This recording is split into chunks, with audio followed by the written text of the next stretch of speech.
Sugar company పునరుద్ధరణపై సచివాలయంలో ముఖ్యమంత్రి రేవంత్ రెడ్డి సమీక్ష నిర్వహించారు. కాంగ్రెస్ పార్టీ ఎన్నికల సమయంలో ఇచ్చిన హామీ మేరకు నిజాం షుగర్స్ కంపెనీ ప్రారంభించడానికి సాధ్యాలపై అధికారులతో సమీక్ష నిర్వహించారు. ఇక ఈ సమావేశంలో మంత్రులు, ఎమ్మెల్యేలు, ఎమ్మెల్సీలు, సంబంధిత అధికారులు పాల్గొన్నారు.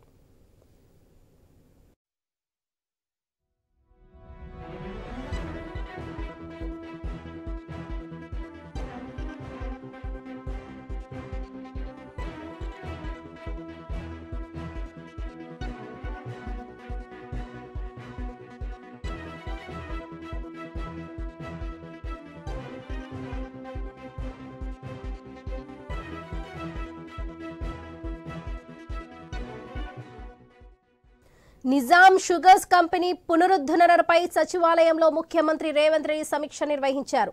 కాంగ్రెస్ పార్టీ ఎన్నికల సమయంలో ఇచ్చిన హామీ మేరకు నిజాం షుగర్స్ కంపెనీ ప్రారంభించడానికి సాధ్యాలపై అధికారులతో సమీక్ష నిర్వహించారు. ఈ సమావేశంలో మంత్రులు, ఎమ్మెల్యేలు, ఎమ్మెల్సీలు, సంబంధిత అధికారులు పాల్గొన్నారు.